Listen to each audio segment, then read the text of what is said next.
On today's episode of we're getting a little abstract. We're getting a little off the beaten path. I mean, we do this sometimes. We need to mix it up. And, well, sometimes I have things to talk about that aren't necessarily based off of direct, weird things that have happened around the world. I don't mean to disappoint people, but I think this one's just as, yeah, I can imagine scores of children crying because I'm not talking about a crazy goal in the third division of Bhutan. No, we're talking about something top of the billing that, for lack of a better term, kind of just makes me uncomfortable. Not that there's any solution to it. It just makes me uncomfortable. See, I grew up in a sports world. I grew up in a different sports culture, but I grew up in a sports world. And that different sports culture is, I think, what leads to this severe feeling of discomfort. See, in the American sports culture, there is not a large disparity between quality of leagues. We have all of the sports that we play and basically nobody else cares about, and that's cool. I really enjoy that.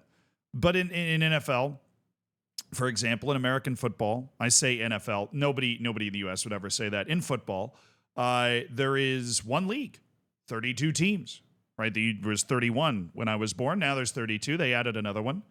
And it's closed, right? Everybody's in the same league, which means that even when Tom Brady moves from the New England Patriots to the Tampa Bay Buccaneers, my hometown team, Tom Brady being the Messi or the Ronaldo of American football, right? This guy that has more, imagine somebody having more Champions Leagues than any club. He has more Super Bowls than any individual team has in their entire history because he moved to Tampa and then won one with us, and that was awesome.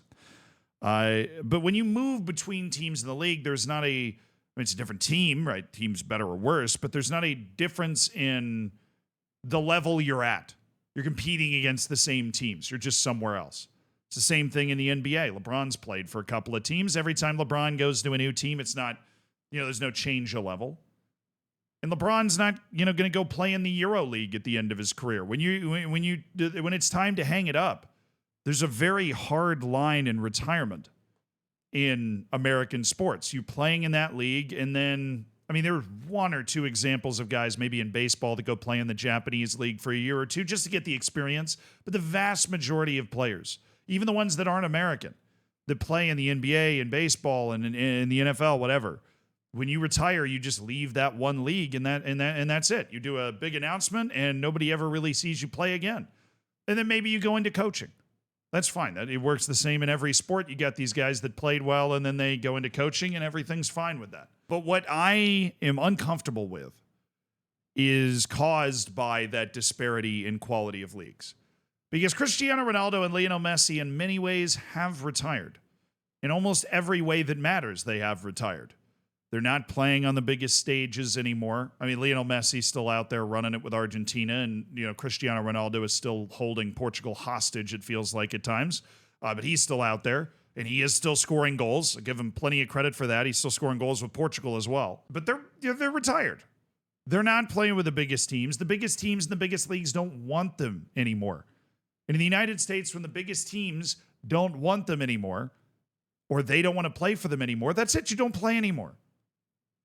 But that's not what happens. They go to these other teams. In Lionel Messi's case in particular, they go to Inter Miami, which I obviously have some personal ties with because of a certain podcast I do with a certain player on Inter Miami who's not Lionel Messi. Shout out, Julian.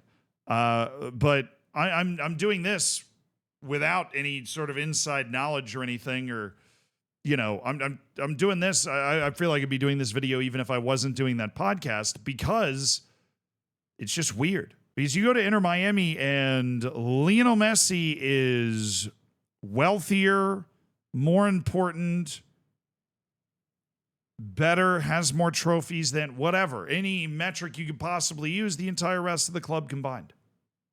It's not even close. Even by MLS standards.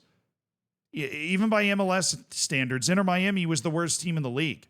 There was a team that had been trying to get off the ground for a decade, but because of all sorts of different issues that they'd had, the club had only started a few years before Messi got there. They had not been particularly successful, right? They tried to make a splash signing in like Higuain, and that didn't go very well. It was not a club that was, their stadium's not great. Their stadium situation still hasn't even been fully fleshed out. They had to tack more stands onto it once Lionel Messi showed up in town in the first place.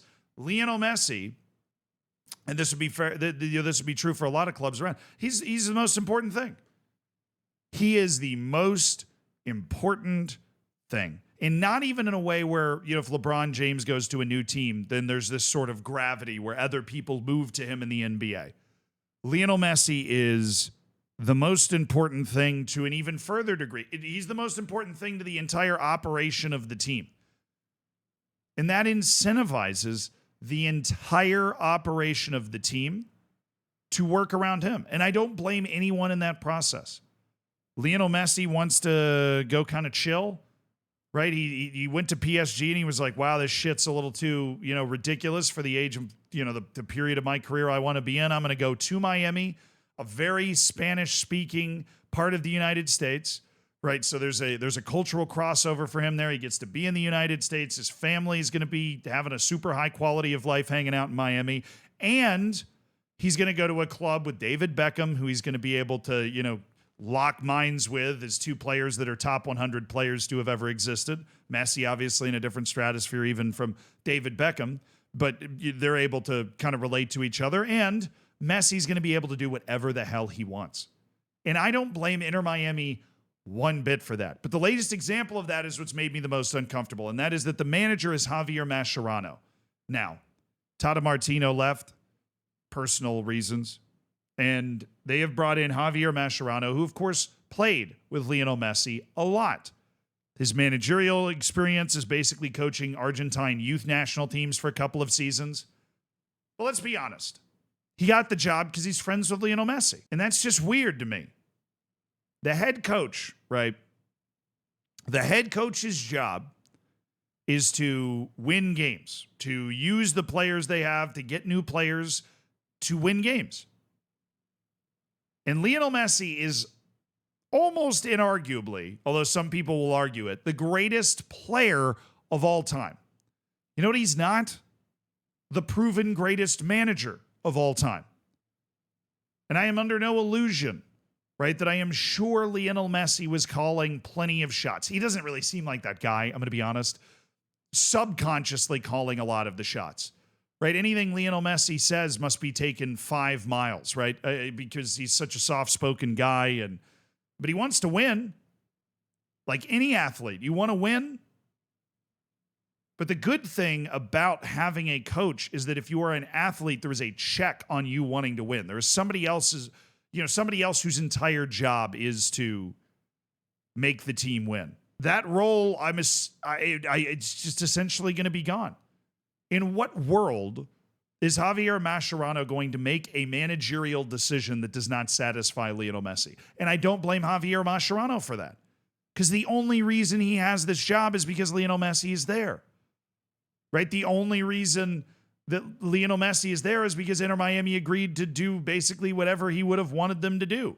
He says jump, they ask how high. I don't blame them either, because it's put Inter Miami on the map. They're like selling more jerseys than most major European clubs. They went from the worst team in the league to winning the Supporters' Shield with the best regular season record in the league. That's working out pretty well for them too. What's the downside to this? I don't know exactly. But I did just watch Inter Miami lose in the first round of the playoffs. And to be honest, watching it, the biggest issue that Inter Miami had, from my point of view, watching the game, was that they got out hustled. And that tends to happen when you have, 3-4 guys on the field that are on the north side of 35. And it's not their fault, but it's hard to get through the whole game and keep your legs on. This is just me, a dude in a chair speculating about what potentially could have been the issue. Now, Lionel Messi, if I'm Messi, who I don't blame a single ounce for this, I want my boys with me. I want Jordi Alba. I want Busquets. I want Luis Suarez. I want them on the field. I want vibes, because you're in the vibes stage of your career. And I'm really struggling here because there is nobody to blame. Everybody's doing what they're supposed to be doing. Everybody's been kind of reaping benefits from it. I just think it's a little uncomfortable in sports to have this type of situation. And I think a lot of people will try to ignore it and you try to bury that discomfort. But to have a team, and this uncomfortable feeling has come up around, LeBron James maybe every once in a while. It's like, well, did he get this coach fired or whatever? But it's so much more obvious when you're in a position where the MLS is maybe top 20 leagues in the world.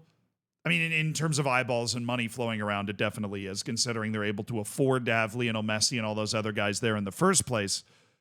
But it's a completely different level in terms of how much people care, how much importance is invested in it by authorities and everything. It's Lionel Messi's bigger than the entire league combined, folded over 10 times over. And so the gravitas he has is so far out. It so far outweighs LeBron. It's like the difference between whatever that first atomic bomb was and whatever they started setting off 20 years later that got people worried about blowing up the atmosphere or whatever the hell was going on. The reason they stopped testing nuclear weapons altogether. That's what Lionel Messi has the power to do.